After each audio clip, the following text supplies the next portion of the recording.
with the release of the upcoming Superman movie this July, it got me thinking of some of the most popular and significant superhero movies from these past 25 years. Especially when you think of popular superhero movies from the early 2000s, odds are they had, their defining cartoons from the 90s. The X-Men, of course, had their animated series. Spider-Man had his own. In fact, he had two, but we don't talk about the second one. Goodness.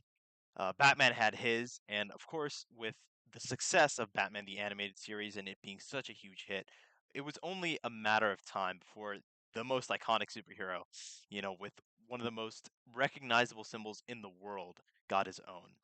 Enter Superman the Animated Series, which debuted in 1996 and ran for 3 seasons. It was developed by Bruce Timm and Paul Dini, the same duo who brought us Batman the Animated Series. And while it may just be a little bit under Batman in terms of cultural impact, it's still a phenomenal series that absolutely nails Superman as a character. Batman the Animated Series was all about the noir and the shadows, and Superman the Animated Series is all about that light and hope. And the show managed to capture what makes Superman so compelling. Not just like his powers, but his compassion and his sense of duty and just that constant moral weight of being Superman. It's got this nice warm feeling that kind of balances out the dark feelings that can emerge when you're watching something like the Batman animated show. And again, this was made for kids, but certainly there are some episodes that don't feel for kids. I mean, one of the best episodes from this series is definitely World's Finest, where Batman and Superman do finally join forces in this show. And in that episode, oh, just there, I mean, they're like in the club and people are dancing and stuff, and it's like, man, it's pretty crazy what was for kids back in the '90s. But just like Kevin Conroy became Batman for pretty much eternity, and the Spider-Man show also had Christopher Daniel Barnes as the voice actor for Spider-Man, who also comes back in later Spider-Man projects. If you look at something like Spider-Man Shattered Dimensions. Superman also got a defining voice actor in Tim Daly. His voice just brings that strength and that warmth that is just the right amount of humanity. And it's commanding, but doesn't feel arrogant at the same time, which I think is exactly what Superman needs in a voice. And of course, Lex Luthor is not to be outdone. Clancy Brown is so sick as Lex Luthor. He has the perfect amount of charm and diabolical, scheming demeanor.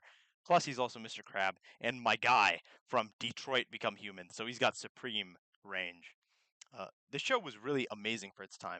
It's brighter than Batman the Animated Series, but it's still grounded, and it leans into that sci-fi side of Superman, giving us a bunch of really fun alien threats aside from just Lex Luthor here on Earth. We get villains like Brainiac, Metallo, Toyman, Parasite, and of course we do also get Darkseid in episodes like Apocalypse Now. One thing I've noticed from that seems to be a bit of a pattern with the Spider-Man animated show and then the other one doing this as well, um, is that the show ends on a cliffhanger, and the use of that cliffhanger can kind of get people to maybe desire the show so much that the showrunners, eventually greenlight it once again for the fourth season. Unfortunately, that did not happen, and it ends on a very somber, sad, dark, depressing note of Darkseid basically winning.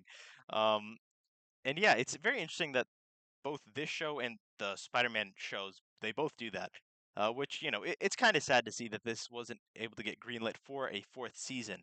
But in the end, it was all worth it because we got the Justice League cartoons afterwards, which are so good and also just completely nail and understand the essence of all the DC characters. So this show really does a great job of setting up Superman and just making him like so much more relevant, because we didn't have like a really good Superman cartoon before this came out. And when this came out, it was certainly so good. And there's going to be a lot of comparisons probably to Batman the Animated Series because of course these are the two goats of DC. And certainly I think the Batman the Animated Series is done a bit better, right?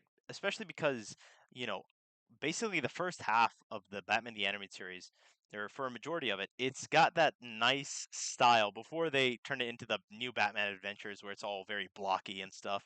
So it's kind of got its nice personality, with the blue and gray outfit with the yellow instead of just going to the black and gray aesthetic that they go to in the red sky and everything with the second half of the series. And this show did adopt that same aesthetic. But this show is certainly not bad at all. It's probably not as good as Batman the Animated Series, but I can definitely see someone enjoying this more if this is more your style because this is a more optimistic, a much a nicer feeling show. But certainly it is very well done because again, it is done by the same team that helmed the animated series for Batman. And this show gets a B plus. This show is a very fun watch, and I think it nails Superman so well.